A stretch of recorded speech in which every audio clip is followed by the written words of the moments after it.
are listening to the Mountainside Podcast, and our guest for this episode is a professional skier. He's also the lead singer of the band Rapidgrass and a new friend of mine.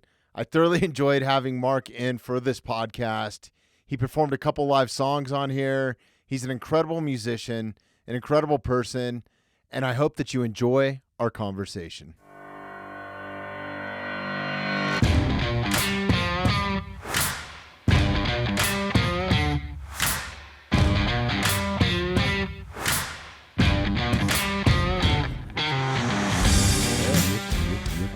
Velvety voice of Mark.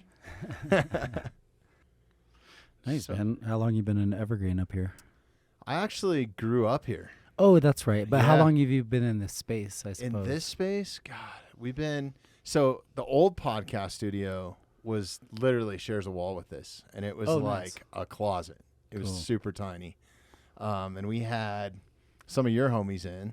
Oh, who was that? Ben Anderson. Yes. Yeah. We've had Sam Warren in. Yes. And I'm trying to think who else.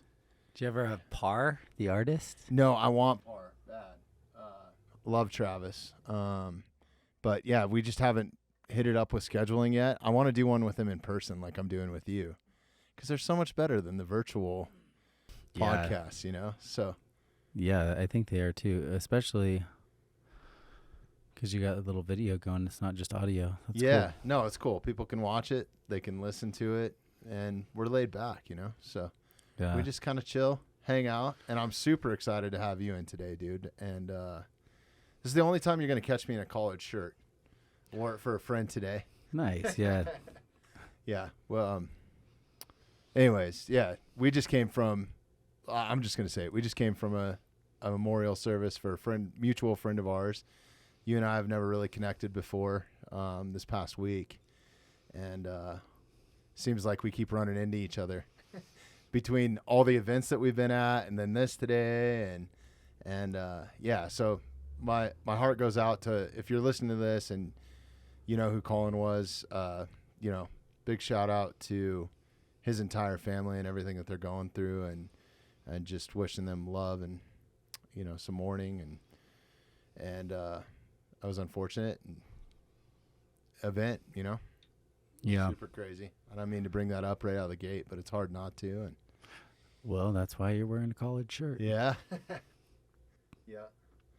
So tell me what's going on with you, man. I saw you this past weekend at the Hops Drop up on stage, and, you know, I've heard of Rapidgrass before, and I just never put the two together. I didn't know that you guys were as local as you are, and you're a Colorado native, right? Can we just dive into some of your backstory and kind of like where you grew up? And Yeah, hello. My name is Mark Morris, and I am from Clear Creek County, and I grew up Highway 103, up Mount Evans Road, about a little ways up there, and went to Clear Creek High School, so I didn't really have to drive very far because it was right on 103. I went to Carlson Elementary. I played football right on the football field with Ben. That's Actually, awesome. we were both inside linebackers. Anyway, Really? yeah, kind of funny. I didn't ever knew Ben played football. Actually, he was like really good. Was he? Yeah. He's a crusher, huh? Well, yeah, he's a crusher on nearly everything he does. Yeah. And I can't wait that he's going to be a new father here coming up, like maybe now. Super cool. He's coming up. So yeah, I grew up there with a lot of people that I still stay in touch with. And I went through high school doing all kinds of sports and choir, and I really loved skiing ever since I was a little kid. And so I really got into skiing and music when I was about, 10 or 11 years old. And I really fell in love with him deeply when I was like 13. And I fell in love with both skiing and music. So I got out of high school. I mean, I had a little local band. Yeah. It was pretty funny. Yeah, we called ourselves Free Beer. Awesome. And yeah, we'd be like, hey, free beer tomorrow night at Tommy Knockers or here or there. And so, yeah, I had a band, and I was always skiing, but I knew I wanted to go to college out of the gate for somewhere like that had an awesome ski area. And so Crested Butte was the most Oh, it's obvious epic. in-state answer for Western State for that ambition. And in that year or two, I played a lot of music with a lot of people out there and skied a lot, and then decided that I wanted to pursue music on a more intellectual level. So I applied to music school and got in at CU. Moved back in with my folks for a little while. All the meanwhile, I was working out in the Friday Harbor area and the Bar Harbor area as a sea kayak guide in the summer, just trying to figure out who I was or whatever, you know. And I got to kayak with whales and, you know, figure some boundaries out. And and then I think right as the day I graduated college, I got hired by a band out of New York. And I ended up, it was that summer I graduated, I ended up touring like the globe several times. And in the wintertime, I would work at the local ski shop in Golden, because I was living in Golden at the time, at that point in the game. And I worked at the bank gate, and then the recession happened, and so I was like drilling mountain skis like a fury. Met some of the coolest people I still keep in touch with. One guy is running Rab now, and all the meanwhile, I'm trying to be a pro skier. And we didn't mention that in the intro. I'll mention it in the intro that comes up. But you're a professional skier, professional musician, just crushing it and doing what you want to do, man, which I think is super cool. Which I'm still like totally in it. Like I was kind of like focusing half and half of my time on skiing and music, and then I was like, one day it's just gonna all roll together and that'll be my life. And when I hit like, I think I was like 28 or something. Those two dreams really kind of started mixing together, and then another decade goes by, and I see events like the Hops and Drops, and can't help to feel so involved, you know. Yeah. And even if I'm not like, you know, organizing blah blah blah, or just kind of getting that energy out there, and so I've had a festival for 12 years called Rapidgrass Bluegrass Festival, and I also help promote festivals all over Colorado, and I also partnered with a festival in France that we've been going there for a little over a decade, and in the wintertime, now I get to ski a lot and promote some brands that I'm involved with, like Icelandic, and I moved really close to the ski area, and so now I live really close to Loveland Ski Area, which is really nice. And nowadays in the summer I play music and do podcasts on the spur of the moment. What did you say before we actually hit the record button? You were saying like, I'm just living a vacation. What was it? What did you say? Oh no, she said, "Oh yeah, you don't drink. You're gonna drink a lot of sweets on vacation, so I'm trying to take a break." And I said, "Yeah." Oh, that kind of dazed up. I was like, my life kind of feels like a vacation at times. You know, there is a lot of work involved, but like you like work really, really, really hard for a really long time, and if I've learned anything, nothing comes easy. And I know that from music, especially because music is really hard. But and skiing is also a very difficult thing to do. But it all comes down to like mental capacity of how much you can kind of let go, and if you can kind of get into the flow of life, sometimes you get into a flow state, and then when you're in a flow state, you don't really have to plan much. It just kind of happens, and you're in a part of it. So skiing's, I mean, it's always felt like you said, a flow state, a bit of a feeling to me. Like, I'm not an avid skier. I go maybe once or twice a year, and it's about all I can stand to be around people and chairlifts and stuff. But I would like to get more into backcountry stuff, you know, but I don't have the time, straight up. Yeah, and that's But I know that's the feeling that I get from skiing is just that kind of like I'm taking it easy most of the time too. I'm not bombing any hit, right. crazy stuff or anything like that. So just having that flow and almost like a feeling like a music or a rhythm or something like that. So I could see how the two kind of go hand in hand. Do you see some similarities there when it like from riding music, or do you ever, while you're skiing, are you ever thinking about like creating songs, or do they ever mold together? Well, yeah, I mean, that's an awesome question because, a lot of people are like, I don't find time to be out in nature, or I'm so busy with this or that or the other thing. I was just straight up like, that is the most important thing, is to connect with nature. 100%. And so I make that a priority. And so when I'm backcountry skiing or trail running, I can connect with nature and I can connect with the universe and Yahweh, and I can really put myself into that flow state. And since I'm already a decent trail runner and I can ski, I can shut my mind off, let my body go run for the Frisbee for a while. And then I enter into that zone where the creativity comes to me and the inspiration comes to me. And so a lot of the songs that I do write, actually, I mean, you have to spend a lot of time on the instrument and everything to get all the notes right. But all the inspiration for most of the songs that I ever write are created from connecting with the orb. Yeah. You know what I mean? No, it makes a lot of sense. I mean, I find a lot of creativity. I try to get into nature every day. I mean, living right here, how could you not, And Yeah. especially, I do a little bit different things with it. I shoot archery, and I get to go to this amazing place not too far from here. It's like a half an hour from here, called American Bowman, and I get to run all over this 300 acres and just have a morning to myself. And when you're out there, are you ever trying to connect on a deep level with nature? Yeah.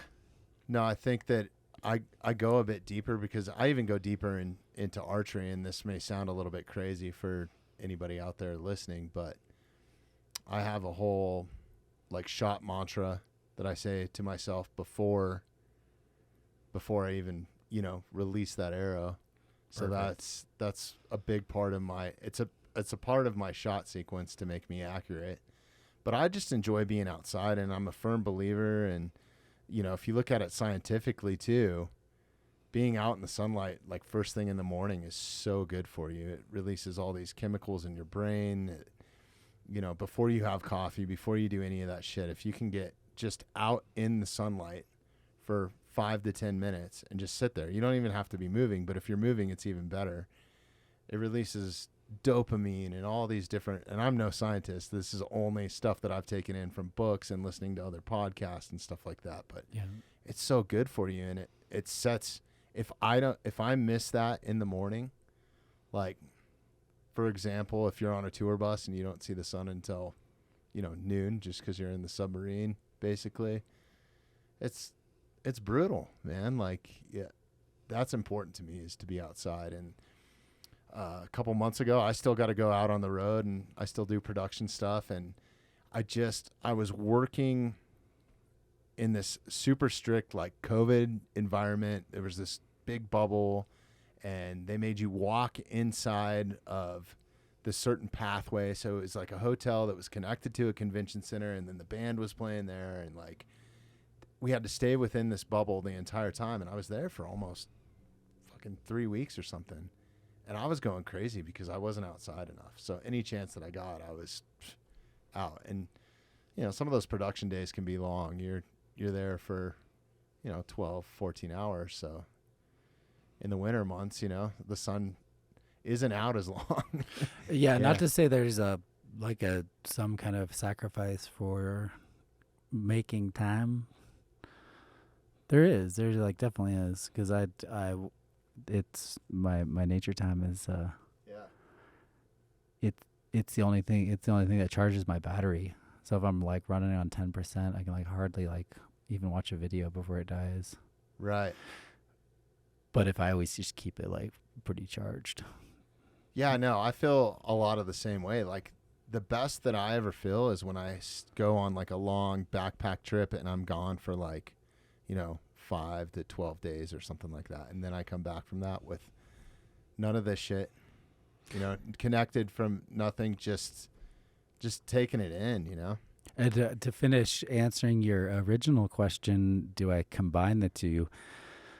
I totally do. And I'm so inspired by the mountains in France and stuff. So over the years, I've developed a style of jazz that was developed in France during World War II. And last week, I decided I really needed to interject some Southern California flavor into my style. And so the way I do that is not by going and watching a bunch of Southern California bands. Mm-hmm. The way I did it was I would wake up in the morning, greet the sun, like you're saying, not every day. And then I would just walk on the beach. And I would just get in like 15 miles a day on the beach, just walking on the beach, shirt off, shirt on, doesn't matter, go swimming, do a little body surfing every day for I think we did it like 8 days. I took 1 day off of the long beach walk, but huge long beach walks, You're making me miss the beach right now. I haven't been in a while, so. Yeah, but that's how I think, and I think it actually worked. That's how I could interject some of that style, is not by connecting with some of the other styles of music, because I have my own style and these guys have their own style, not by trying to copy a style that has been inspired by that, but to actually be inspired by that. And then my style comes through. I'm singing about this particular area, and at the end of the day, maybe it works, but that's the way I kind of like put my energy out there. I get that to too, connect with the zones too, with music. Yeah, man, I totally get that. The music business took me out of Evergreen at a young age, and I moved to Hermosa Beach, California. And when we weren't touring, I was home, and it was like being on vacation, man. It was just like I was in the water every day. I was trying to surf. And it took me like 5 or 6 years to find out that I was still not very good at it. Like I could stand up on a longboard and, but I fell in love with stand-up paddle surfing, which was an entirely different That's so cool thing, man. And it was so awesome just to get out in open water out of the South Bay right there and see whales and do all that, sort of stuff when the gray whales were migrating down, and like get up there early, and I listened to so much reggae rock when I was living there. It just set the vibe, right? Like I'd be rolling into work where I worked at the time, just blazing like some Pepper or some old Sublime or, any of that old kind of reggae rock type stuff. SoCal. Yeah. Yeah. I needed to get a little style in there. So I was like, well, what if I could choose any style of music that I need more of? I was like, oh, SoCal for show. Yeah. So at what age did you start skiing? I was like on my first like bit of skiing, introduced to the concept at 2 years old. And then we had a cool program in Clear Creek that once you got into like 3rd grade, every Saturday the bus goes up to Loveland, $20 to get you a lunch and a half-day ticket, or a full-day ticket, half-day lesson. And so all the kids would just load up on the buses, because we're from a pretty small community, so I think there were only like 3 buses or maybe 4 buses. And all the parents of these children were the instructors, and very kind of cool. And so we'd go, ship us up to Loveland for the day, have lessons. And it's Saturday, and I come from a pretty big family. I'm 5 of 6. I have a brother, sister, me, and a younger sister. Okay. So I'm 5 of 6 with 3 brothers, 2 sisters. And so it must have been such a nice thing to just be like, oh, Snow Dodgers is going. Right. I can finally fix the gutter or something like this. Because I grew up in a place where there was just kids everywhere. Up and down Highway 103. We would all just kind of like converge on this lawn, play football, whatever. So I kind of like learned how to ski unintentionally. And my dad was a skier up in Leadville. And he was actually on the very first race team in Vail. But he also didn't really know how cool that was at the time. He was just like, yeah, everyone skis. I'm from Leadville. Right. No. Now the more and more people that come into this state, they're like, oh, skiing is a cool thing, right? And then they're like, shit, this is hard.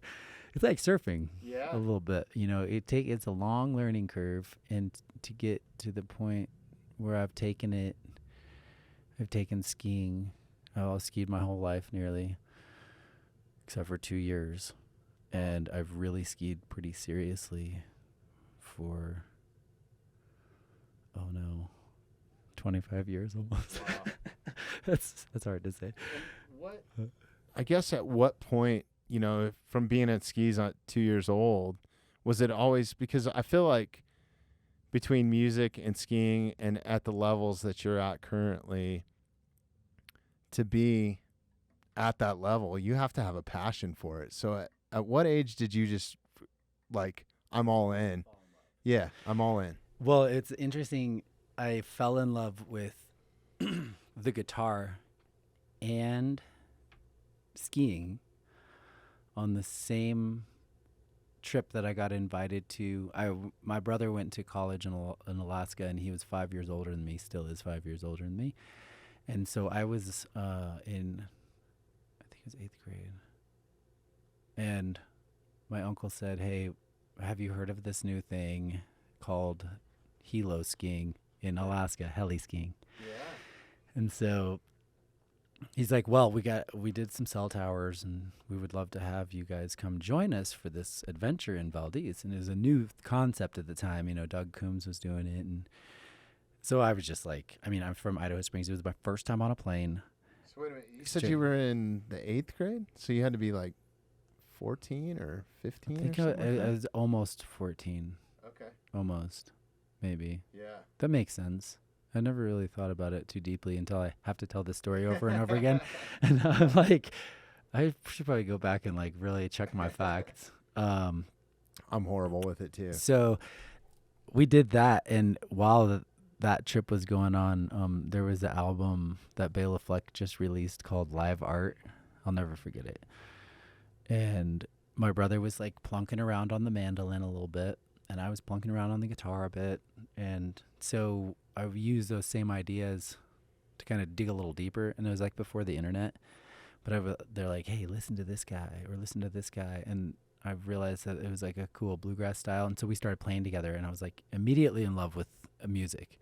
I was like, me and Tim just connected on a level that we've never connected on. We're brothers. And then getting in that helicopter and seeing the mountains that I saw at a young age, my heart, like, I was ready. It was like the coolest thing I've ever seen. And so ever since then, I like got through high school, and then I met these two inspirational dudes, my buddy Eben and my buddy Doug at Loveland. I was working there right after college during the winters when I was touring with that band from New York. And they were all like, hey, we can figure out how to get like free clothes and free. And I was like, yeah, my buddy has a little ski company started. And this is like when Icelandic was kind of basically starting up. And so we just started skiing really hard, and I just started chasing these two dudes and just trying to like match the cadence or whatever. And then I kind of hit a point where I was really inspired to take air, and it would call my name like wherever I went on the mountain. Yeah. It was like, you can fly, because you really can with skiing. You can actually fly. You don't fly very far, but sometimes you do. I don't know, man. Like some of those photos that you have on your Instagram page, I was checking it out yesterday or something. they're works of art, man. Yeah, It's and you can fly, and that's cool, the dude. other It is cool so cool. thing about it is you can be like, They're all like magazine shot type. yeah, Stuff, that was yeah. that was kind of our goal, is to make art. But like, Really? what's cooler, just a shot of a cliff, or a shot of a cliff with somebody like flying through it, and you're like, what is going on? You know, so Yeah. me and we started out like working with photographers. and Gabby's stuff. got some of this pulled up here. Oh yeah, so that was this. Yeah, this is all like in the spring. If you go a little deeper, actually, there's some. That was the spring up in the Chugach. Yeah. Oh, is that photo from this past weekend? Yeah, this is all Nice. spring. There's me and Glenn Blake. He came to my gig in Chamonix. That's awesome. And that was Norway. Some Norway zones. Got a cool shot. Norway's in pretty general. epic too, man. That's cool. And go a little deeper, actually. But I love got some those, really like to cool have ones. the mountains in the background, and then that. I mean, that is something that you could hang on your. We would hang it in here. So you totally kind of like look at something, and based on where the photographer is, you can kind of like I like Doug's style, because go down one actually, or like down a few, I guess. So like Doug's style, the one on the left. So that my buddy Doug Evans took that in Vail, and I kind of just like pick the biggest rock that I can like safely take flight off of. Well, yeah, and you land it. It's awesome. It's like it's like landing on a pillow sometimes. Yeah. And so Doug will set up, and he'll be like, "Okay, dude, you know the light's coming in." And meanwhile, I'm psyching myself out, thinking to myself, "Okay, you have to stay like as calm as humanly possible, and then execute it with grace. And if you execute it with grace and you're calm, you can sit in the air as if you're jumping into a pile of leaves, as Julian would say." Yeah. But I mean, that is a. So That's this not a one, little drop right there. That's at least 40 feet, yeah, or more, or is that some of that perspective? You think?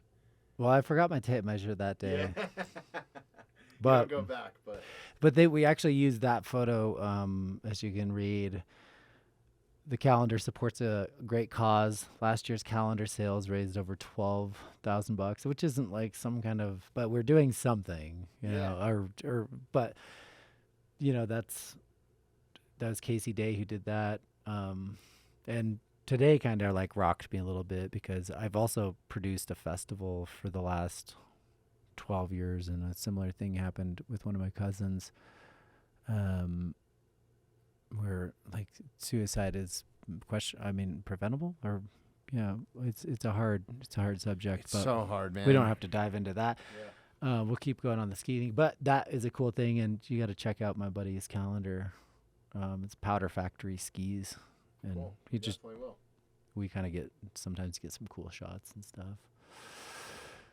But yeah, I That's don't. so epic. So at 13, you were taking helicopter to the top of a mountain in Alaska Valdez.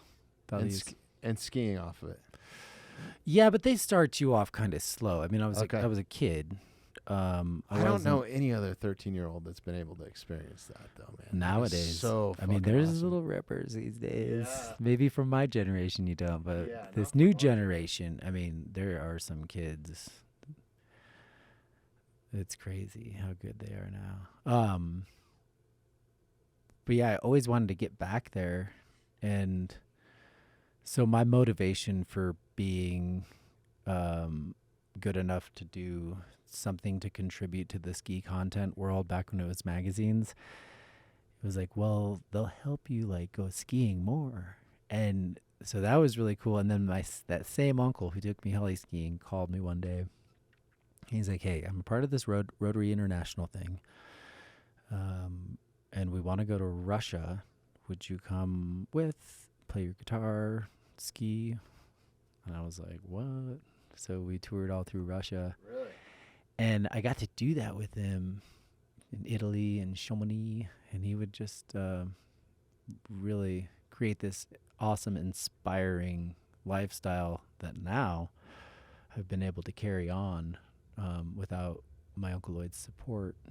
But it was like that was a lot of inspiration of my life came from those trips, you know, ever since over the last decade. And so it's kind of cool because over the years I've been to France so many times that I have a cool little community. They'll come over here, we'll hang out with them. We had that same thing going with the Russians for a while, and I know, you know, people from Poland and Czech Republic and stuff, and Ireland, and a lot of Europe. Yeah. And now we've through Rab is my clothing sponsor, and so I get to go on trips where I'm an ambassador, athlete, musician.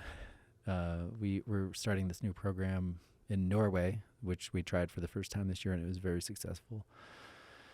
And I think traveling the world is really cool, and it's become a big part of my life. Seeing different cultures and how people do things differently and stuff like that, it really was an eye-opener for me, and it was something that I always wanted to do from, you know, I think maybe like middle school on. I was just like, I want to go around the world and see everything. There's a lot of cool stuff. Yeah, man, there's so much. And I'm so fortunate with what the career that I chose, being able to do that.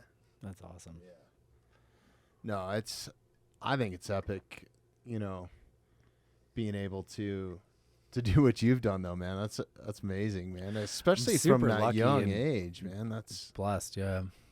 Do you have anything that stands out that's just like a favorite moment or a highlight that you'll never forget? Or, I mean, is it still just kind of evolving and happening? Like one highlight?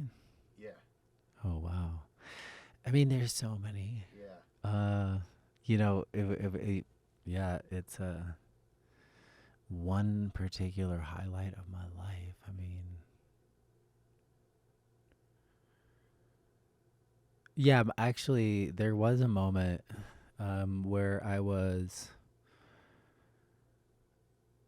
it felt like I had nothing going.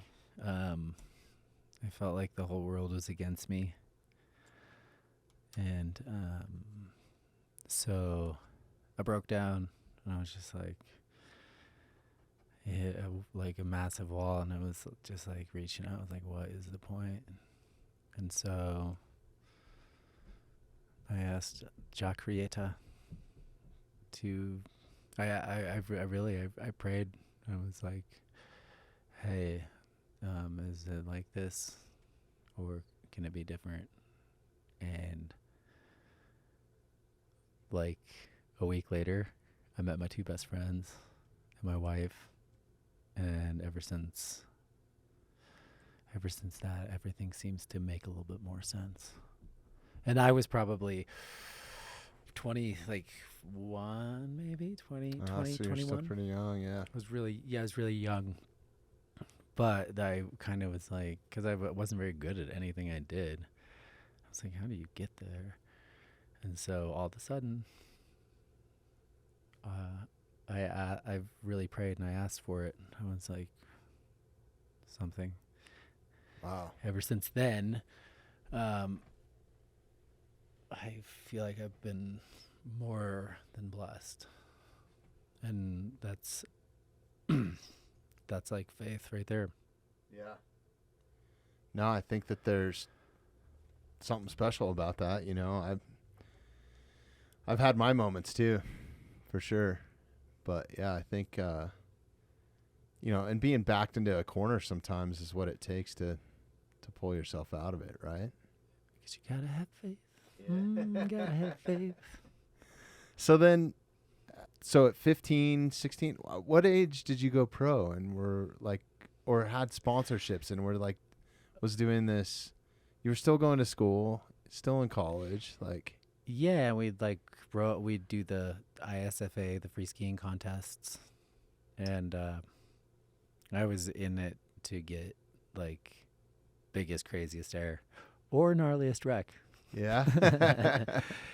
And, you know, I just think like once you involve yourself and become a part of a network, And I was like, yeah, I'm not Candide, but I can contribute. And so a lot of that, and with music is the same way. Like, I'm not the best guitar player. I'm not the best singer, but I can contribute, and I can get in there and like do it on a level that, I'm actually dedicating myself to this. Yeah. And so once I kind of dedicated myself into that ideal, it kind of comes naturally. And I was probably, I think I don't think I've ever had, I've only bought one pair of skis in my life. So I've kind of been sponsored my whole life. That's pretty sweet.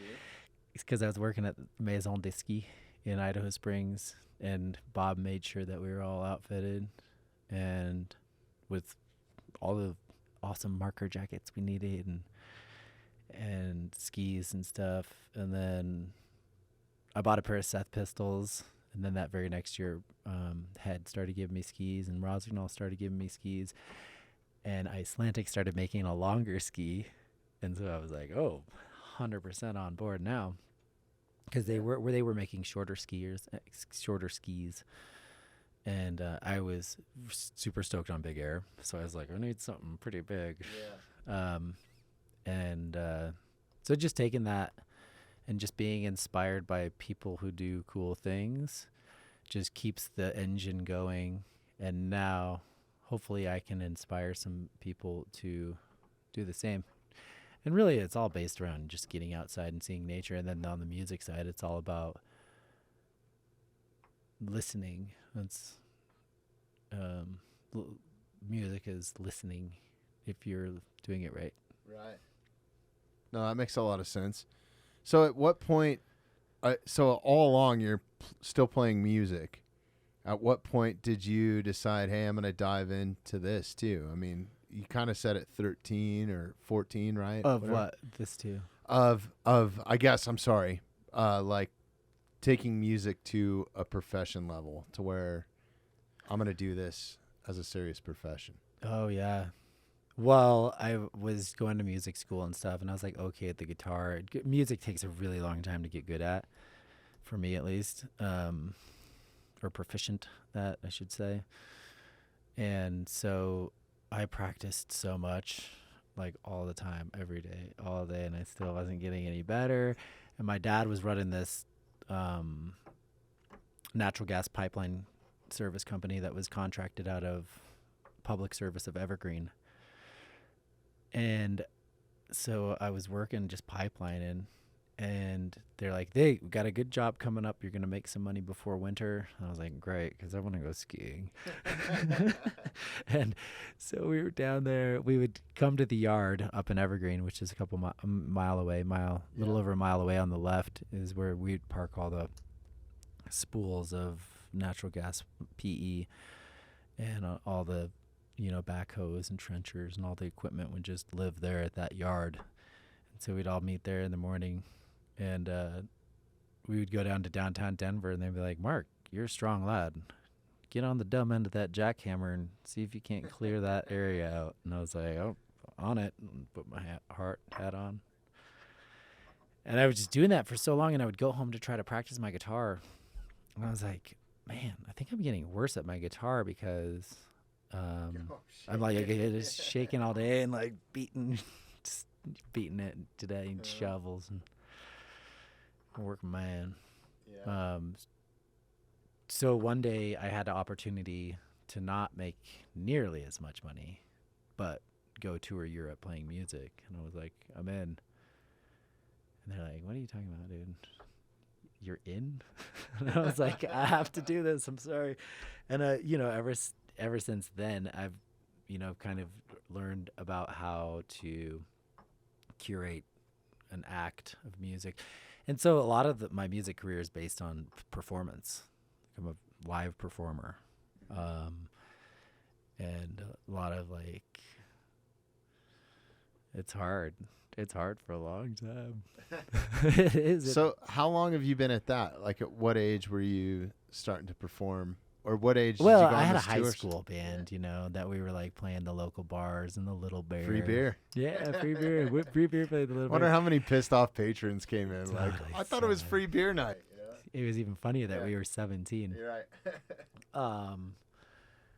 Yeah, and then I was on this tour in, I think it was Switzerland, and we were rolling through, and our band manager was like just being so negative towards his spouse.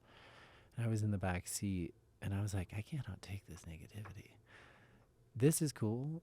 Touring and playing in front of thousands of people in a different country is cool, but I cannot take this negativity.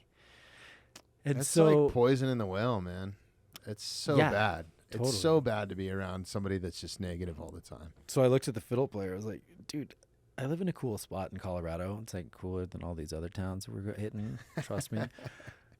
I didn't realize that at the time. I thought Idaho Springs was just a little podunk town, but now millions and millions of people pass by every year. So I was like, I can get us gigs, dude. So I got a recording, called ourselves the Big Mountain Bluegrass Company, also played at the Little Bear. Okay. And then I was like, well, I'm going to all these festivals all over the nation. Why don't we have one where I'm from other than Telluride and Rocky Grass? And so I was like, I think I'm going to just go ahead and invite people to come to my town, and then I'll blow my town's mind, because I just spent my time all over the globe, like seeing all this crazy music that otherwise I wouldn't have been exposed to.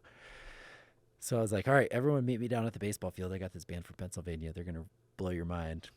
Sure enough, minds were blown. So I kept doing it, and I kept finding bigger and bigger acts and all my heroes, and got them all up on the stage, and the town really got my back, and built a little gazebo stage and Nice. fixed up the grounds. Because when I played Little League on those, This same was fields. all in Crested Butte, or This is Idaho Springs. Idaho Springs. Yeah. Okay, sweet. So I had a band called I had a festival, still have it.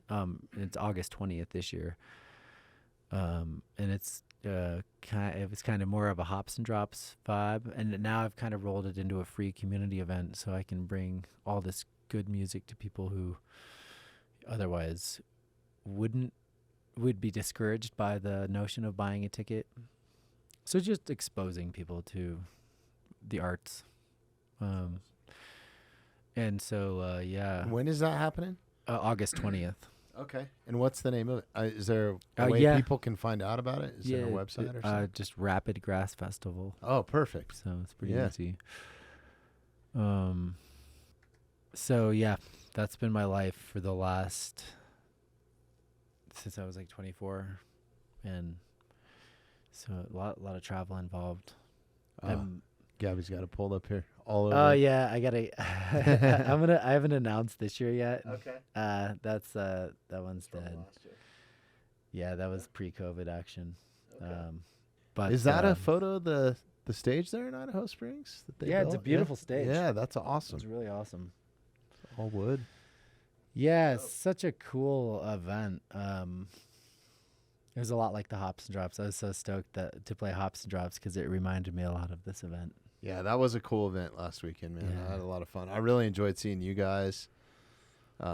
We were talking just a few minutes ago before we hit the record button that Slow It Down hit home, man, just with everything that's gone on. And, that was cool that, you made that, you dedicated that to Colin. Yep. They're live. That was super cool. But yeah, no, and then we connected there too. And that's why we're sitting here right now, which is another awesome part of it. And it was just such a cool thing for Evergreen. Cause we have like concert on the lake and all this stuff, but nothing to that level with, Yeah, it's perfect. it's perfect size. Yep. Everybody had a great time. There was I didn't see anything bad there at all. Like, No. yeah, That's the just idea. everybody was just chilling, man. Lots of love. Yeah. Super cool. Being a backcountry professional skier, have you always just done backcountry, or did you do any sort of competitive skiing, or? Well, yeah, we were doing the free skiing. I raced in high school. Everyone races in middle school and high school. maybe not. I mean, not everyone, but everyone that I grew up with. And then right as I got out of college, there was a skier, Seth Morrison. You ever heard of Seth Morrison? Yeah. He was like a really influential skier for everyone. And he was like kind of paving the way for all of us in the early years. You could do free skiing.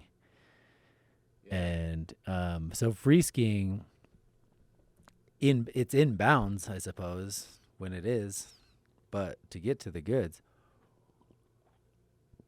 you got to work for it and hike up a mountain where nobody went. Yeah. And so all these brands kind of realized that. The Denia Fit binding came out, skins came out, lighter skis came out, touring boots came out, and they had to sell all this stuff. So like, who is even doing this on that kind of level? And you're like, oh, those 3 dudes up in Clear Creek. Yeah. So they've, and so then my trajectory and my notion of awareness with nature kind of got turned on its head into this backcountry skiing. And you have the ability. The cool thing about backcountry skiing is it forces you to use I feel like your entire brain and body, because you have to be very aware of what's happening. You have to be physically competent, and you have to have the wherewithal to let go and be a part of that flow state I was talking about earlier. All that's kind of inspired by nature. And so I started backcountry skiing, and that's why I just keep doing it and won't stop. Yeah. And then there's a lot of, I don't encourage anybody to just go out and do what you do without some sort of education and some sort of safety education, right? Like in for the skiing snowpack, aspect. Yeah, and all that sort of stuff. Oh, yeah. For backcountry stuff. Yeah, don't do it if you don't know what you're doing, for sure. And if you don't know what you're doing, learn slowly, because it does take a long time.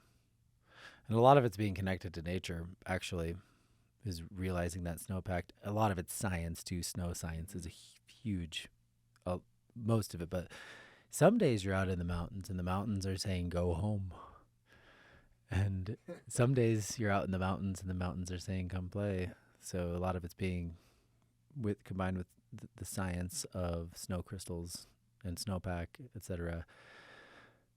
With a lot of moderating before you even go, right? Like watching weather patterns, watching, how hot it's been, what kind of temperature changes, what happened in October. Yeah, that's why Colorado is a sketchy place to be a backcountry skier, because we'll usually get an early storm, and then it'll get cold, and those crystals will ball up into little roller balls, and then it'll snow 2 feet.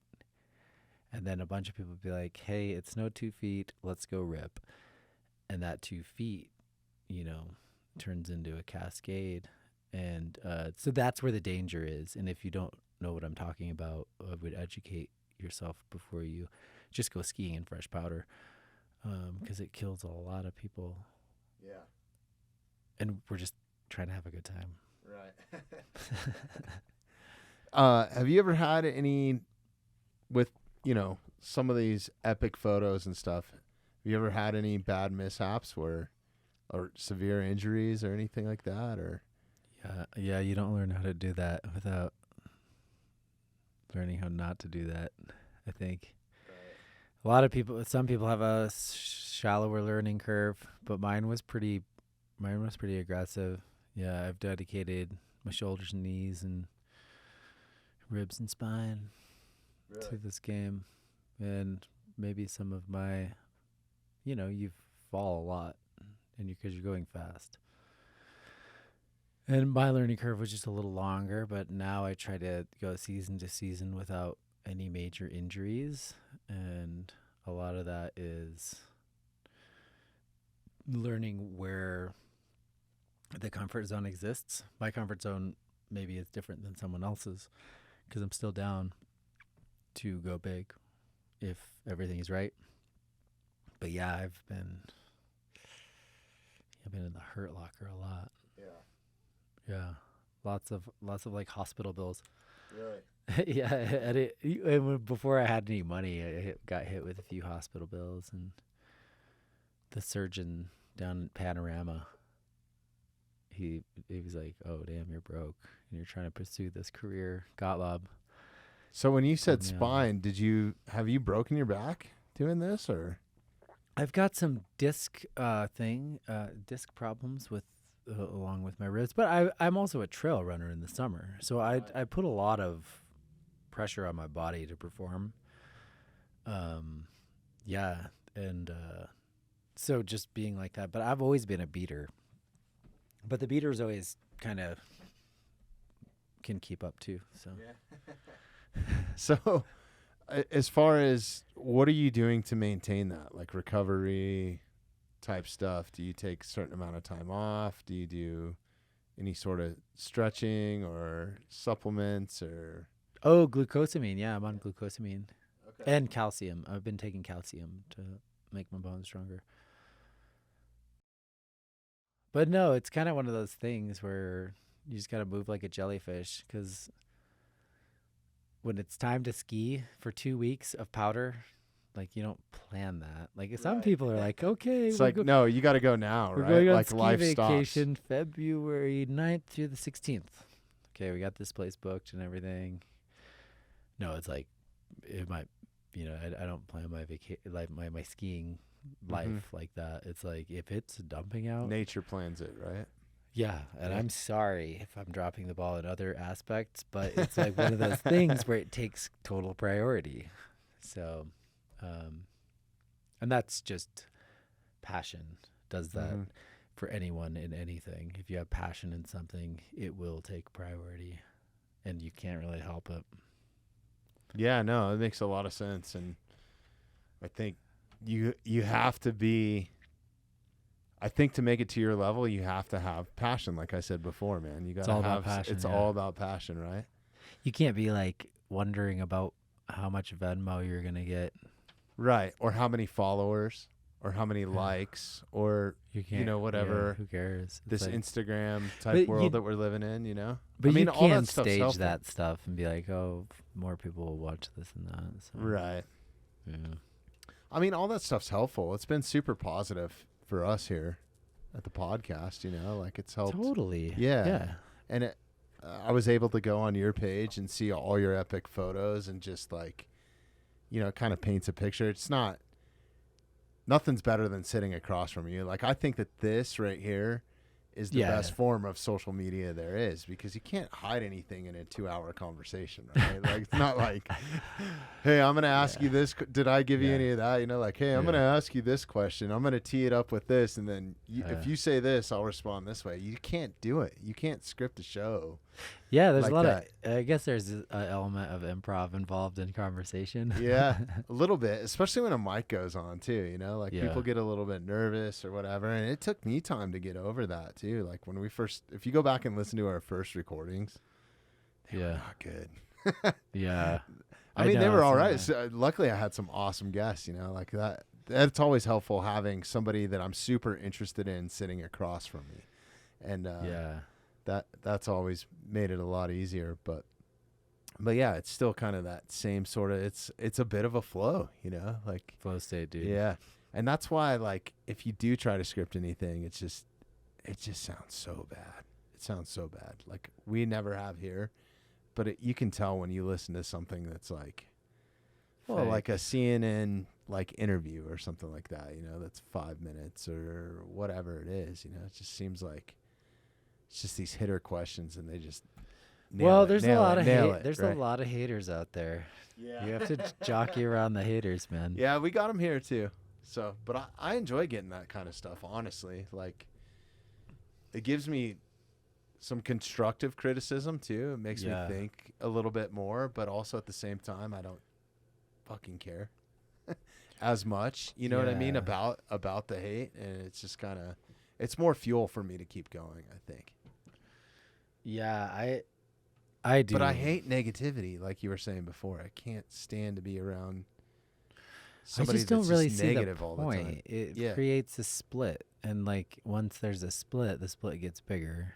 So if everything is positive, or keeping it positive, then you kind of overcome the negative. It's kind of a cool thing. You don't let the negative get in. Like you're like together, or there's negative getting in, then the negative. Kind of like ice forms rock. Yeah, you the know what I mean? negative Like, can take right over. And, like it happens all the time. yeah. But that's why we're so stoked when like positivity wins and love wins. That's why the event this weekend was so important, because it just ensures that yes, it in fact exists. Yeah. It's not something doesn't exist. It's just you can make it, or we can make it if we. That's a great point, man, because it's never highlighted that way. You know what I It's mean? Like, taken for people just granted take a it lot. for granted. Yeah, Yeah. especially in this country, right? Like, I think that Yeah. we're probably the most blind to, like, just, like, truly appreciating stuff. Like, Yeah. you know, or items or things or people in general, or love is, like, That's the biggest it's one. yeah. huge, right? Like, It's the you craziest can be, one. listen, you can be the best fucking pro skier launching yourself off of a cliff. You could be the best guitar player in the world. But if you're not loved, like, there's no accomplishment there. You know what I Yeah. mean? Like, It's a who boomerang. are you sharing it with? You know, like, and I think that's why sometimes, like, super famous people get super depressed Yeah. because they isolate themselves, you know, and everybody wants something from you. And, That's true. you know, it's like and I've been around a lot of them, you know, working for them, and I just see it. And it's like, that was one thing I always tried to pride myself in when I was working for some of these huge, you know, bands and pop stars and all the shit that they go through. And it's like, every time they turn around, somebody wants something, whether it's an autograph or a photo or just to say hi, you know, it's like constant, and none of it's genuine, you know, it's all kind of like self-righteous. Not like, necessarily. yeah, I mean, they genuinely care, but it's also, it's weird because you can spot it from a mile away when it's like they want to have their photo with this person so they can show all their friends. It's not like they genuinely want to meet them sometimes. That person must inspire them at some level. Oh, 100%. So yeah. maybe it's a really cool moment for that person. No, it is. Yeah. It's super cool. It's happened to me, you know, like where I've met and then worked for some of the bands I listened to growing up. And, you know, like I've never really been starstruck. I've had moments where I haven't been able to talk, you know, or like I've had singers give me goosebumps before. Oh, That was pretty crushes me, man. and it took a long time for that to happen to me. Like, I and got it was an goosebumps acapella. today listening to Sarah. Yeah, Did you hear her voice? that was awesome today, man. You guys Beautiful nailed voice. it. You guys totally nailed that. Yeah, that's like the decided that's like one of, like why I'm on Earth, is to spread that notion. Mm-hmm. And you know, And that was, what's Sarah's last name? Just so we can Anderson. Anderson, right? From Heavy Diamond Ring, is that? Yep. Yeah. Okay. Cool. Yeah. They were awesome too Beautiful this weekend. voice. Yeah.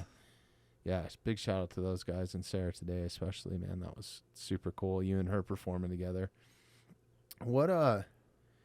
So at what point, you know, did you form Rapidgrass, and you guys have been together for how long now? And That was 2009. okay, so quite a while. Yeah. And you guys are touring quite a bit, or is it pretty much regionally, or how much time do you have being a pro skier to dedicate to that, and how do you balance it all? Oh, well, remember you said how like you got depressed being in the submarine of a tour boat? Yeah. So I just don't do that. I play in the most beautiful spots I can find. And then we do some bigger tours. Like I'd be down to go to Cali and Washington, and totally down to go to Europe. And so that's what we do. And we go to mountain towns in Europe, and then I supplement my so I started the band in 2009, and then in the wintertime supplement it with skiing. And you guys get to play some pretty epic spots around Colorado. You've played in France, right? Like Yeah, the Alps. the most beautiful places on the planet, I think. Colorado's gorgeous, and yeah, we've gotten to go everywhere, man. And there's the mountains. We're kind of like focused on mountains. Yeah. How would you explain your genre of music? Because it's got a little bit of that. I don't want to offend you, so I'm just thinking out loud here. But like a honky tonk country meets bluegrass, but then there's this whole like mountain influence that's like very resonant, you know, like. And then there's also the local digs there, you know, like your song I-70 is hilarious. I remember earlier at the podcast I was talking about the reason why I was walking up and down the beaches of Cali is to get a little bit more of a beach vibe up into my style. Well, we've only ever toured. Rapidgrass only plays mountain towns and only ever has played mountain towns all over the world. Mountain towns like Evergreen, mountain towns like Telluride, mountain towns like Crested Butte, mountain towns like Yablonit, mountain towns like Chamonix, mountain towns, mountain towns, Jackson, you know, all these places, because that style. And it's kind of cool. Mountain music was developed in America in the Appalachia through bluegrass, and then country music kind of became what it was, but originally it was all bluegrass. And that was the Irish coming over, and the banjo came from Africa. All these instruments kind of compiled in the Appalachian Mountains, and people like me, you know, sitting around on the ridge, just start picking. Well, that same thing was going on in the French Alps. That same thing was going on in Russia. The same thing was going on in Ireland, although Ireland it was already going on in Ireland it kind of like started in Ireland. So bluegrass isn't specific to one specific country, or it's American. Continent, it's right? as American as you can get. Yeah. But my point was, each one of those mountain towns has their own style of doing this game, of playing this music. Colorado's different than Virginia. It's different than Kentucky. It's different than France. And so, like, we have all these different styles, and so I was like, let's go get them all. Let's just go and immerse ourselves in these kind of styles to create this hodgepodge of mountain music. And then I intertwined some outlaw country because outlaw country is too cool. But just play outlaw country with the mountain grass. That's where I was going with, vibe. like the honky tonk, but it's more outlaw country that I like totally the Highwaymen and Willie, and like, you know. Did you know Willie Chris used to live in Christophs. Evergreen? Yeah, So cool. I remember he used to live right up here in Upper Bear Creek, didn't he? Like in one of those. He had a ranch like past Ashley's little piece. Yeah. Yeah. So awesome. Kind of cool. Yeah. They used to come jam in Evergreen. Really? At the Little Bear or something? Yeah, or? I've heard crazy stories. Yeah, that used to be a wilder place, didn't it? The 70s was a crazy place in Evergreen. Because what would happen was like the like most efficient engine was like a 350, and those aren't very efficient. Like going from Red Rocks to the Little Bear was actually nowadays probably like going from Red Rocks to like past Dillon, you know. Yeah. So these bands would play Red Rocks, and then the next night they play the Little Bear, and then like now it's like Red Rocks and Dillon. Mm-hmm. But back then, just because of the efficient engines, it felt smaller. And Golden was different. It was just a different vibe up here. It was a little bit more. There was a lot of biker gangs in Golden. Oh, dude, this it whole was stretch rough, from Golden right? to Idaho Springs. So like on Friday or Saturday night, I remember as a kid on Sunday mornings, like riding my BMX bike down Main Street and seeing bloodstains out in front of the Little Bear. You know what I mean? Just from like a fist fight or whatever, teeth. You know, like. Okay, so I guess we have come. We're getting very local. We're getting right now, but yeah. Well, no, we've come a little ways with our attitudes in public. Yeah. Yeah. Anyway. No, that's wild. So the outlaw country influence, who's some of your favorite outlaw country? Well, I had a girlfriend that lived up in Evergreen for a while. Mm-hmm. And so I was in high school, and I'd drive over to her house, but you had to take the Evergreen Parkway thing. So it was like a little bit of a drive, but it was totally worth it because I was so in love.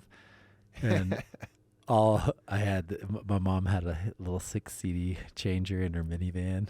And so it was like Willie Nelson Greatest Hits,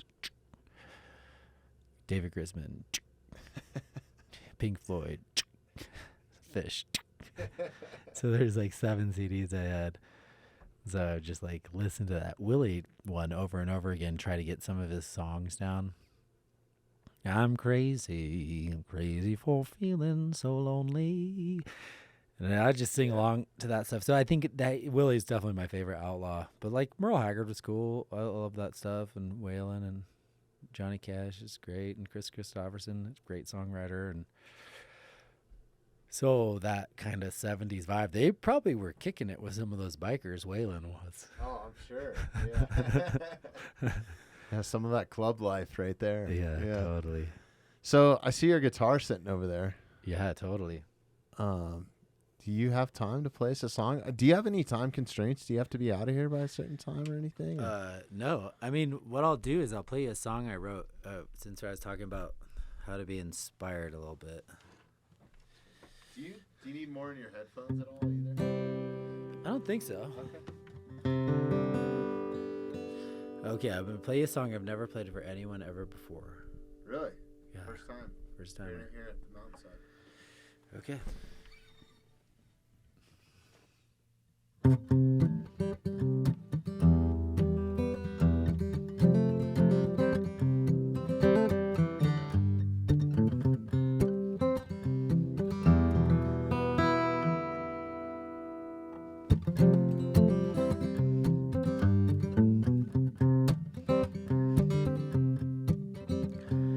Guess all that they told me might be true. The road is rough and rocky, but you gotta keep on hiking through. When I look on back at everything I do, I can tell you there's a bright side and a light side there too. But sometimes I get thinking I'm the fool. When the road I'm on, it sends me down a place that's not with you. And I love to sing out with such a view. So I kindly open up my eyes to see what might be true. I should kiss you, but I'd never let you go. Lasso you the moon, and so you know, I'd wipe away those tears and adore you till the grave. That's the only thing I'm thinking of today. That's the only thing I'm thinking of today. It's actually a different song. I got them mixed up. I got a different one that I was. That was fucking awesome, though, man. Yeah, that one was kind of cool. Let me try this other one really quick. I got to think of it.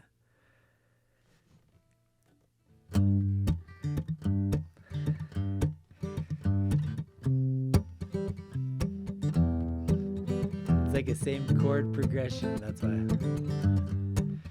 Well, I've been wasting time, and now I see most of the good things that I... Wait, shit.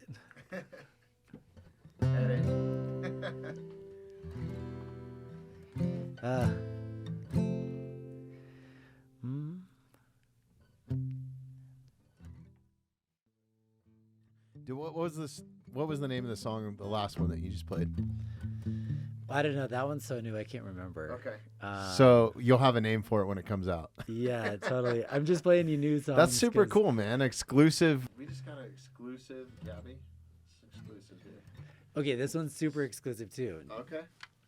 This one I wrote right as I got home from Cali like a few days ago. Really? So this is that beach influence going right here. I think maybe. We'll see. We'll see. Right. I hope so.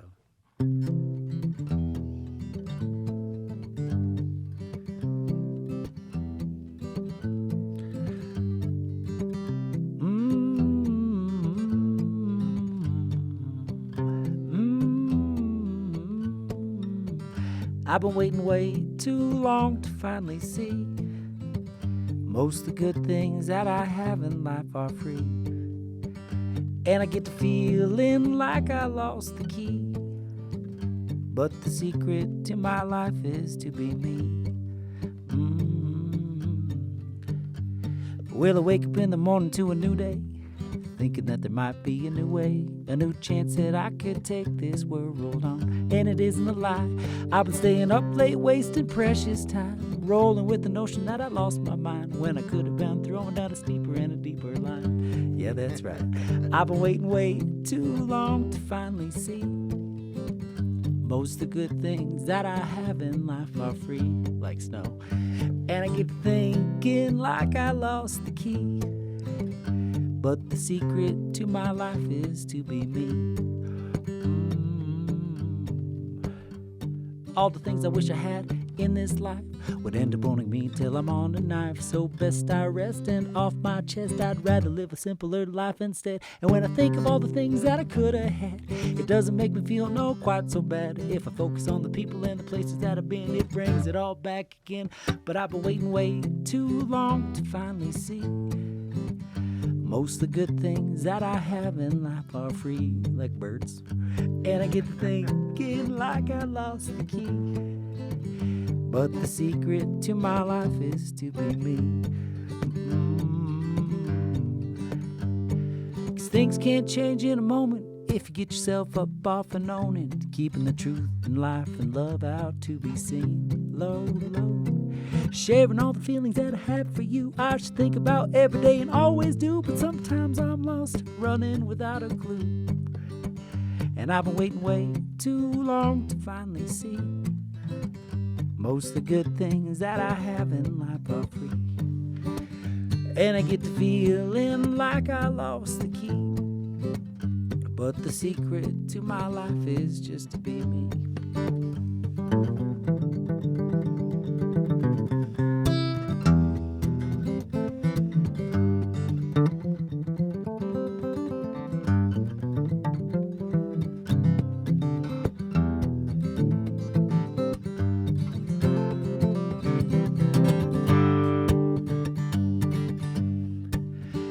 I've been waiting way too long to finally see. Most of the good things that I have in life are free.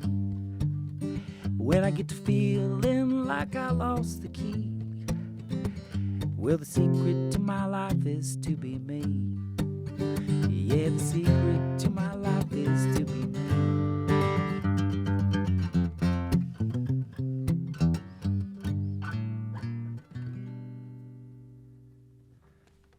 Hey, yeah. That was dope, man. Oh, thanks. That was so good. Thanks, dude. I feel honored, man. Yeah, it just puts me in a good good mood. Music does. Yeah. Totally. I mean, did you see me grinning ear to ear over here, like the whole fucking time you were playing? Like that's. Well, I was trying to channel the message. Yeah. but and how true are the lyrics to that, man? Yeah, totally. It's fucking cool. Super cool. Yeah, thanks for fucking sharing that with us, man. Well, yeah, you mentioned that song "Slow It Down." That one's kind of cool, same kind of vibe. Should I play that one as well? Yeah, if you have time, man, I'm all about it. Yeah, let me play the "Slow It Down" one too, because that one's kind of cool. This one goes out to Colin. Rest in peace, brother. Yeah,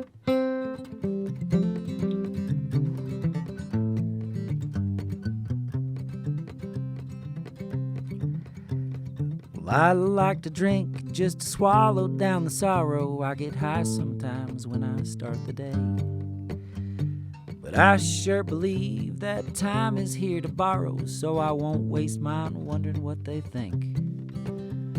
'Cause I'd rather be way up upon the mountain. When I'm on them, I'm connected, I get complete.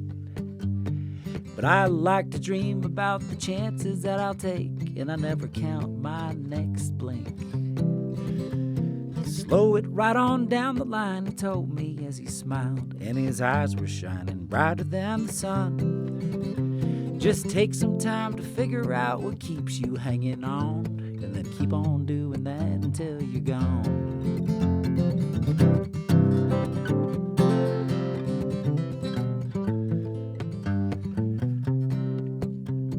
Where would you go If the universe could take you, who would you like to meet out on the street?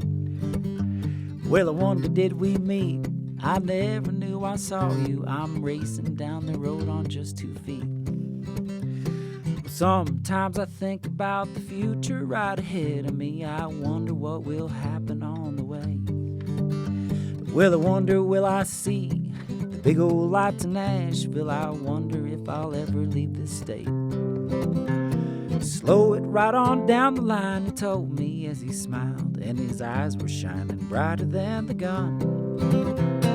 Take some time to figure out what keeps you hanging on, and then keep on doing that until you're gone.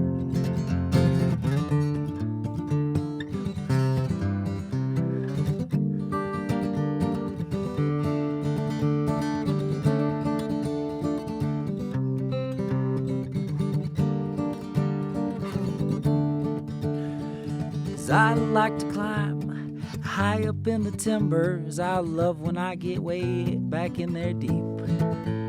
And I love the peace she brings deep inside the pines. Love and Mother Nature gets my relief.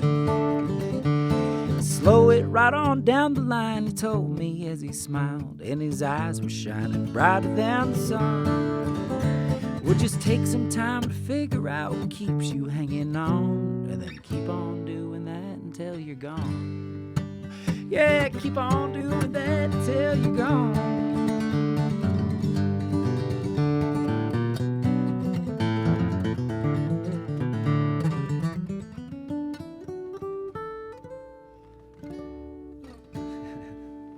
I love that song, man.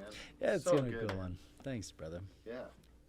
No, thanks for playing it. You're actually the first live music we've had in here. Like, we've had plenty of artists in and stuff, but it's always like we play a track or something that they send us or something like that. So this is super cool, man. You never We knew just- that was gonna blow your podcast up, did you? You're It's like, dude, good. ever Oh, since dude, Mark we're gonna go recorded on that? viral. Seriously. Yeah. That day really changed Thanks, for man. the podcast. Changed my life. No, it's cool. Fuck all that. It's cool just having you in here and being able to hang out with you and like, Yeah, totally. Yeah, not that I don't want to go viral by any means or Yeah, anything like that, totally. but dude, it's more about this connection. That's honestly why I do this. It's getting to hang out with somebody for an extended period of time and not having any interruptions and getting to know somebody, I think has become the best part of this. Totally. Yeah. That's the way. That's how I was talking to my mom about that today. I was like, we can only make what kind of change we want to see in this world by just like influencing people to maybe see more or be more tolerant and maybe more patient and stuff. I think So that's what communicating too. It's through communication is how you kind of, I think, how you can inspire that, because you can see somebody talk and be like, wow, maybe I could improve in this area or this area. And I watch it all the time. So maybe we touched maybe one person. Yeah.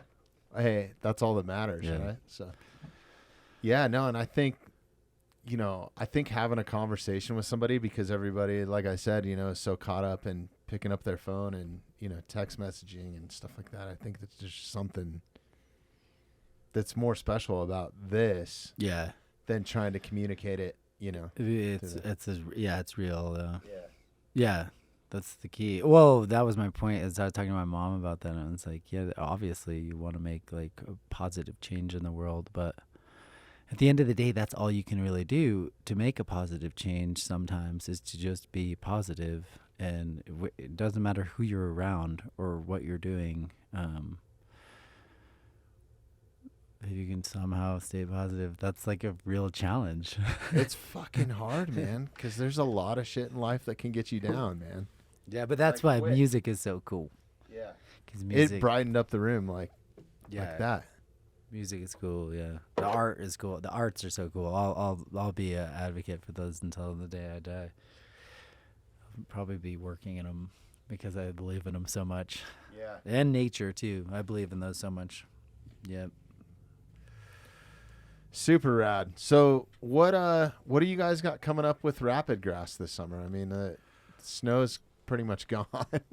Oh, So, yeah. We got a big festival in Buena Vista, I think next weekend. And then we got a show in Val. And then we go, I'm going to Banff to do some things. Oh, super cool. And then That's a beautiful spot, man. Holy shit. It is. That We place we is re-recorded our last album up there at the Center of the Arts and Creativity. Really? Yeah, and it was a sponsorship through RAB, who it got tied in with the Banff Mountain Film Festival. In 2019, we recorded that, and then so after that, then we all go to Lyon, France, and play a big festival in Lyon, and then we go to Geneva, and then to a place called La Roche-Soufflon, which is about 20 kilometers by Chamonix. Okay. And then so we'll kick it there, get back here. I have a festival August 20th, Idaho Springs Baseball Fields. It's free. I'm coming, dude. I'll be there. That'll be cool. As long as I'm in town, I'll be there. Yeah, totally. And then we play a big festival in Villa Grove with Dierks Bentley called Seven Peaks. That's going to be awesome. And then we get back from that, and I'd have to look at my calendar. But But you got a lot of stuff coming up this summer worldwide. Yeah, totally. So, yeah. And how, I'm sure that all this is posted on a website someplace? Yeah, just rapidgrass.com, yeah. Okay. So. Perfect. And you guys have Instagram accounts and all that sort of stuff I too, should right? probably do one of those. Yeah. Yeah. No, I have one. That's the festival one. That one's looking a little delinquent, but yeah, this is. Oh, here's the website. Yeah. Yeah, and it's kind of. Oh, that is fucking epic picture, man. Oh, that's when we recorded our album in Banff. That is so cool. Totally. It's almost like the Beatles crossing the street, but there's a giant fucking mountain in the back. At sunrise. Yeah. Yeah. That's awesome. Yeah, totally cool. Oh, this is the archive. I don't know how she toggled to that, but yeah, those are some cool years. Oh yeah, the festivals. I would go to I would scroll down for our tour dates. I'm not sure why they're there. Looks like Robin. I have this. Cool. lady We're going to help me put with- a link in. If anybody's listening to this, there'll be a link in the show notes wherever you're listening to this. And you can get a direct link to Rapidgrass. Yeah, go back to .com. the icon there, if you don't mind. It's like at the top, I think. Yeah, the little tour icon would work too. Yeah. Then I would just scroll down.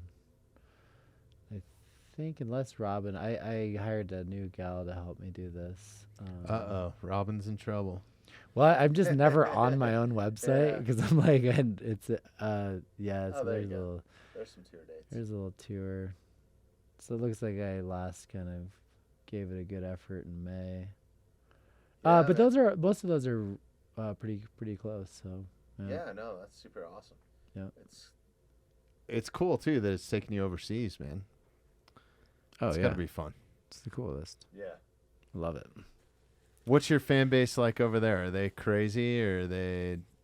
Oh yeah, they're crazy, man. No, it's acoustic music, Yeah. man. People are cool. People are people. Yeah. No, I've always just found that it feels like when you get into older countries or older regions, like people are more passionate about art in general a little bit. Yeah, music it just especially. depends. Yeah. Laguna Beach definitely loves their art, Yeah. dude. That's like one of the coolest art towns I've ever been to. That's pretty wild. How long were you down there? For? Just a few days, but yeah, and the same thing with Geneva. Really appreciates their art. Paris is like massive hub for rad art. They got the Louvre. Yeah. Dude, just the buildings are beautiful. All over the world, you'll find really good art. Really. But they do have a different perspective on it over there for sure. Do you have a favorite spot outside of Colorado? Like, or outside of America that you would spend, More time. Yeah. Well, I try to just spend my time in the mountains. I do have a few favorite places for sure. Yeah. Most of them involve really big mountains and a lot of snow. Perfect. This next question is going to dig a little bit deep, and I really like asking locals this, and I've kind of taken a different approach than, I don't know, the term Colorado native to me seems a little bit weird, like it's just, like I get it, I understand it. You understand it if you're from here, but the outside perspective may be a little bit different. But I always like to ask people that like grew up here, and what did you say, 5th generation or something like that, right? Yeah. My uncle traced it back. Actually, No way. Do you want another song about this? Absolutely, I do. Yeah. Okay, we're gonna get a song about it. Okay. Perfect. Here's a little. This only goes back a few, but I think it's. Well, my grandpa was a gold-minded man. He made his way with a pick in his hand. He was born on the Ute Reservation. Well, his daddy died when he was 5, so he and his brother hopped the number 9 and went northbound up to Leadville till they died. We'll talk about hard times living up in the mine, where the air is thin and the river she runs dry.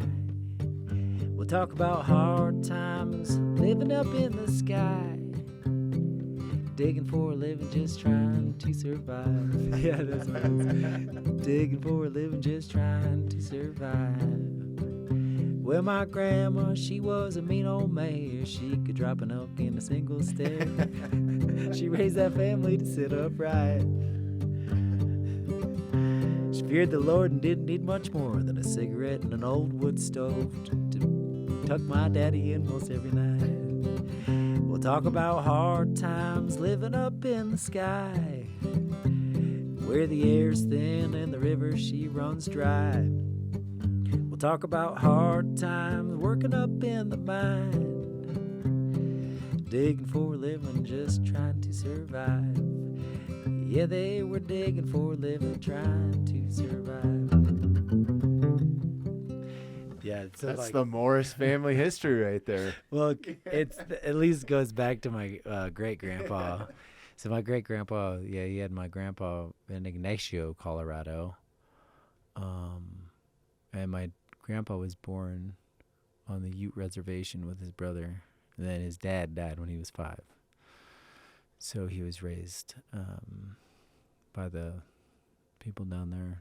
Really? And then when I think he turned 12 or 15, is what I recall, he and his brother Josh got on a train and went northbound to Leadville, and they started mining. There were some stops in between there, and I can't quite remember. I'd have to go back. Right. But then on my grandmother's side, her grandmother, they came here and they were working in a town called Kokomo. Kokomo? Yeah. Is it still around? So there's a monument now in Kokomo. Yeah. So when you're driving up Fremont and you get nearly to Climax from Dillon, there's a big hook in the road, and after you pass a big flat area that I believe is a Superfund site. Well, tucked back in those hills, right at that turn, next time you're driving up there, there's a big monument, and pull over and read it. And it's kind of interesting. The town burned down, the library burned down, the church burned down, everything burned down, more than once. Really? It's kind of a crazy little mining town. And my great grandma on my grandma's side ran the monastery there, I believe. And then my grandmother met my grandpa in Climax, and that's where my dad was raised with his siblings. And Climax was a town, and then they went down to Leadville when Climax became an operational mine, and then everybody from Leadville worked in Climax. And that must have been like a little bit of a journey. It's kind of a little ways away, that's not even today. And so super close. So they worked there, and then the families had families, and had, and so.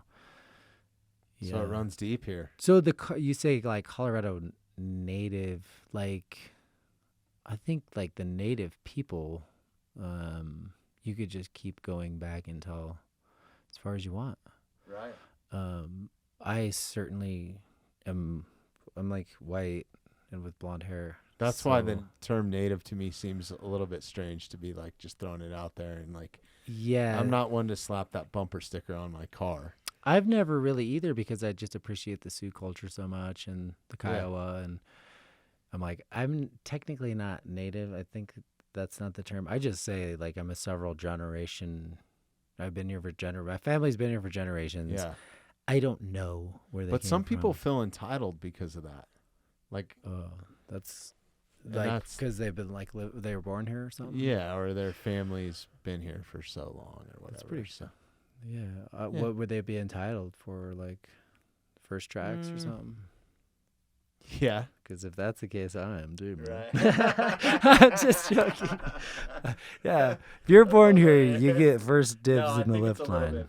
I think it's more of a hatred to seeing the influx in people that have moved to the state, right? And I've heard it in some of your music.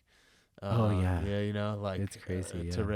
And it's changed so much, right? It's changed so much. It like from growing up here, and I mean it was evolving then. You were growing up just up the road. At the same time, right? Ball fields, both baseball and football were right on the interstate. So that was kind of the catalyst for this podcast, was to kind of help raise some awareness, because, I like getting out in the backcountry. Mm-hmm. A lot of the spots that I went as a kid I'm just seeing them get depleted. And I've always fished. I've always been a trout fisherman. I could care less about catching fish of any other form other than trout. Yeah, like off of a fly rod or something, and I love that. And I'm just seeing that get depleted. And I want I specifically came back to Colorado to raise my kids here so they could grow up that's cool, kind of the same good call, same way, and it was a bit of a sacrifice, and I know that I made the right decision coming back, because my family's integrated here. They love it. They went to they're going to the same elementary school I did and stuff, which is super cool. Awesome. But what I'm concerned about is with that influx, and I think anybody's welcome, right? Yep. I'm just concerned that they're treating these public spaces, what it could even be private land, or mistreating with some them. sort of respect and knowing how to properly use it. Like how often now do you pull into like? I hardly ever go to a campsite. I'm typically dispersed camping. Yeah. With the family or something like that. But you even pulling into there, and there's trash and there's stuff everywhere. Or like you see, I used to go fly fish down in Deckers when I was a kid, and now you can barely get down there, and the banks are all, tore up from people crawling in and out of them, and people are fist fighting down there over fishing spots. Like I've seen people get heated over like, it's crazy. There's some etiquette to being in nature, and not, like if you're in a spot, not pulling right up next to somebody, and like let them have a little bit of space. That's why you're there, right? Mm-hmm. Like, so I just, instead of being that grumpy old, Colorado dude, like fuck all these people, or like why are they here? Or, I can't stand Californians or Texans or whatever those cliche lines were. I was like, I'm gonna try to do something different, and I felt like there was a little bit of a education gap between, like, we have some of these awesome organizations like Leave No Trace and Colorado Parks and Wildlife and stuff that try to push that stuff out there, but I think that there's a bit of a missing connection on it. There's a lot of information to cover. So we try to have experts in, we try to have locals in. Yeah. And this has turned much more into a podcast of showcasing people, but whenever I have somebody in that's, has generations and is growing up here, and I think that growing up here generationally, you're much more aware of how to treat public places, because it was expected back then that you were supposed to take care of it, right? Like my family raised me that way. And I think if you grew up like in the inner city of Chicago and you just come here and, street sweepers go by and they clean up garbage in the city and like there's trash cans everywhere. And like, I just don't think that I think that there's a gap in education is what I was getting at. There's a long way around it. But what are some things that you've noticed specifically that people could just be doing better just to help preserve this for our kids and their grandkids, really? I mean, one of the most obvious things is like carpooling. And I had the really brilliant idea at one point in the game, and I would totally participate in this, is have a toll from Golden to Georgetown, Georgetown to Vail, and take that toll. Everybody gets tolled. I-70 is a toll road, essentially, and I wanted it to be some kind of thing where it's Colorado Clean Air highway reform, where we're taking, all those tolls and trying to cut down on polluting the air. Because the one thing that I've noticed in Colorado is, and especially as a trail runner, I lived in Golden for a while, and the air was always just air to me until it started getting dirtier. And then when I went to college, I went to Denver, and I was like, ew, this air is gross. I'm used to smelling, driving down I-70 and seeing the brown cloud. I was just like used to smelling evergreens because I was like that podunk. Like I didn't live in LA or Chicago or New York, but I didn't even belong in Denver unless we were playing some baseball team down there or something. And so I really noticed that the air was dirtier just because of emissions. And I could notice it.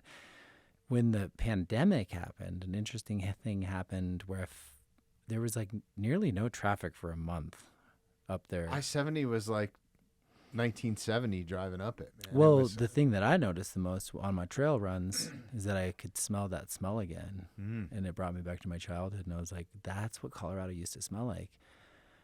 And I went on trail runs. That's crazy. But we don't see it. We don't consider it because we can't see it. Up and down the highways and the forests are getting just brutalized. And a lot of it has to do with stuff we can't see that's in the air. And that, I think, is more threatening than a bag of Doritos.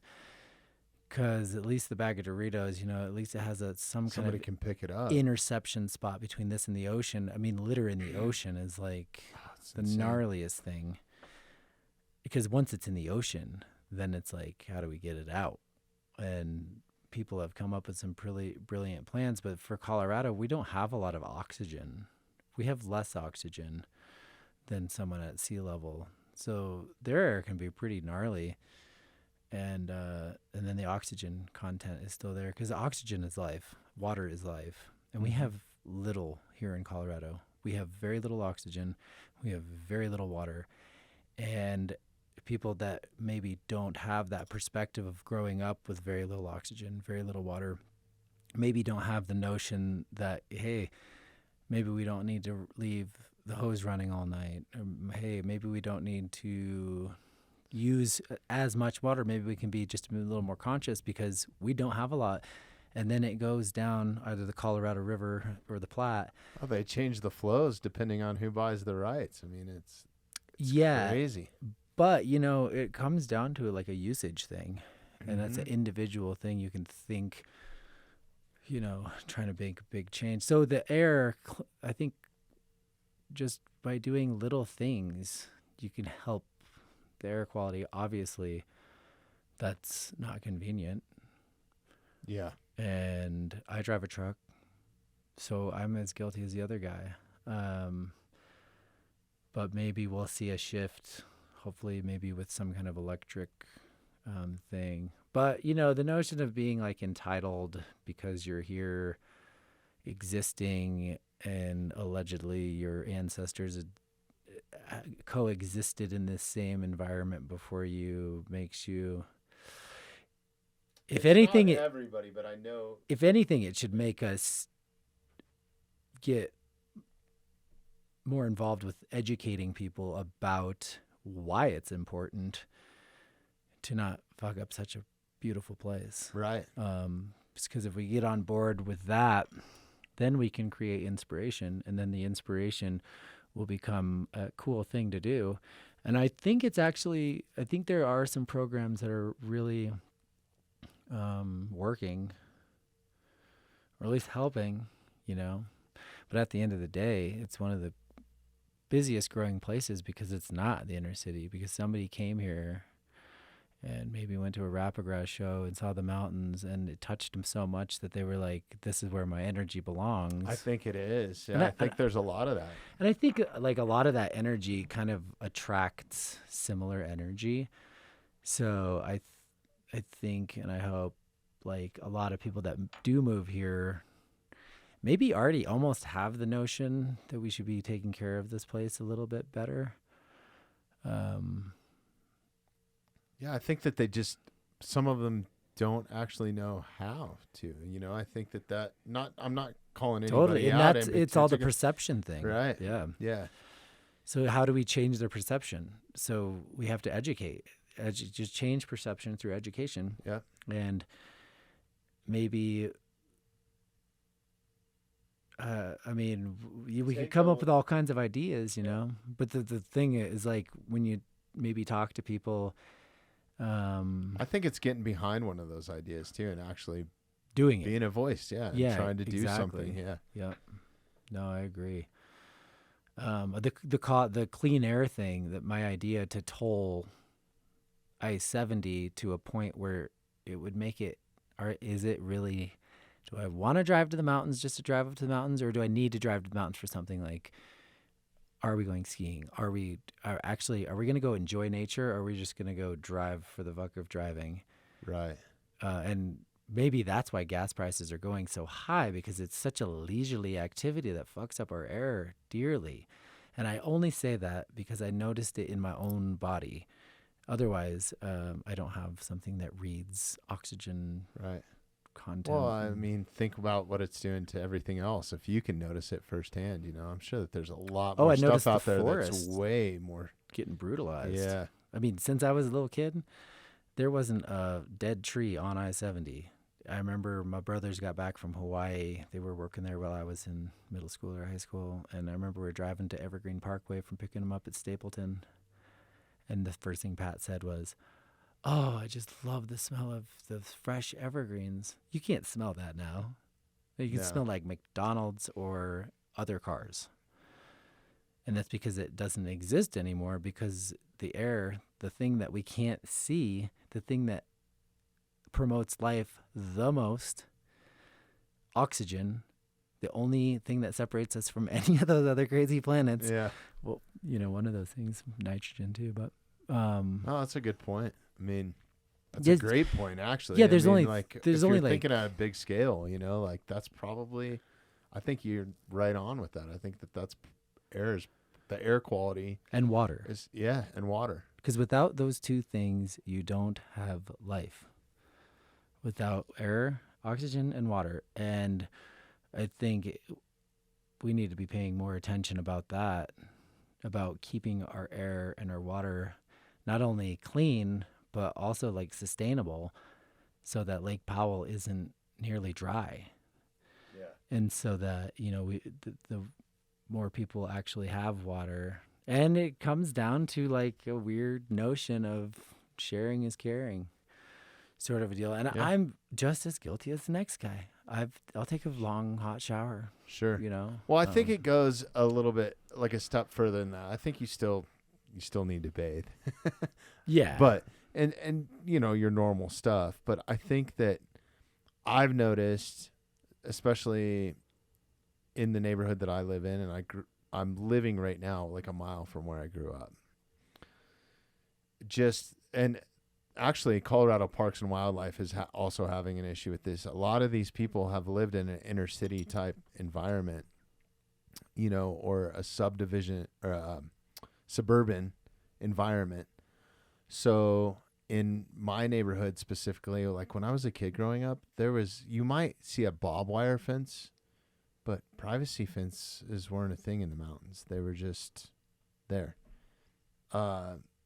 Very seldom, unless you were Willie Nelson's kids or something, would you have this perfectly green grass, fertilized lawn that sprinklers ran on all the time, like a golf course, right? Like, I think a lot of it goes into watering. We've had agricultural specialists in, and like the amount of Roundup and stuff that they use to make your grass the way it is, or a golf course perfect, Mm-hmm. I think that some of those spots need to be regulated a little bit more than just watering all the time. And, those fences mess up migration patterns and stuff. So I think like taking that suburban mentality and moving it into the mountains sometimes is what doesn't kind of seem to work. It's like just appreciate it for what it is. Like you're going to have pine needles in your yard. You're Well, going that's what they do. Like, That's what they do in Iceland. Yeah.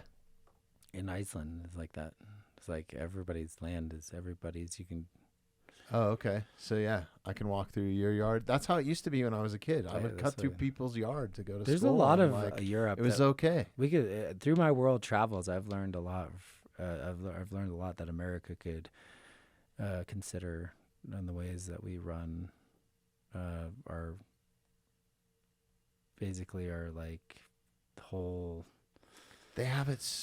They have program. So many things. So much more dialed over there. When it comes to bullet trains and public transportation and, and the respect for the nature. The respect for the nature. Their whole, they've kind of figured it out, probably because America's only been around for, whatever. We had Megan Oldham on, and she's a Canadian Olympic skier, and she, young, freestyle skier. But she was saying something over in the Alps that they were using a certain type of salt or something to groom the runs there or something, that it wasn't like as chemical based or as harsh on the environment and stuff. Cool. Yeah. So I mean, I think that, if we can look to some of those other places too, it would be awesome, because there's a lot of things over there that are run a little bit better than what we do. A lot of stuff. And it comes down to like everybody being on the same page, which America has seems to have a problem with, getting everyone on the same page with almost anything. Yeah, which is kind of tough because there's a lot of division, and with that division, you'll never reach that goal of making Earth first. Because humans, there's some people who really don't care what we think. Oh, I know. There's a lot of people that don't care about. And there's some people that really don't care if that tree grows or not. They just need to get to whatever on time so they can do more money things. Yeah. No, I agree. Like, hey, do you have a restroom? I'm sorry. I do. To call this. Let's actually wrap this up, man, because we've been at it for a few hours, and this has been super awesome, man. Yeah. Thanks for sharing some music. You're local. We want to have you back, dude. Cool. So well, let's do this again, when it's convenient for you, and super cool. So thanks, Mark. And real quick, before you jump off, let's drop your website real quick again. Cool. I love your Instagram handle, dude. When I met you this weekend, you were like, just follow at Lonesome Pony, bro. Yeah. So Lonesome that worked out great. Follow Lonesome Pony and at Rapidgrass for all the latest. All right. Perfect, man. Thank you, everybody, for listening. Gabby, you good over there? All right. I'll also follow Icelandic Skis and Rab Gear. Absolutely. Thanks, Mark. See ya.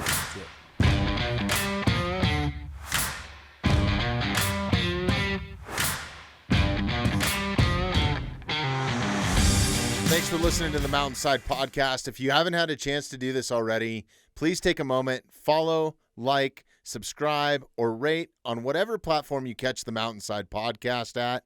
Also, if you'd like some more information on upcoming episodes, safety tips, access to all of our affiliates, and all the badass discounts that we get here at the Mountainside Podcast, check out themountainsidepodcast.com.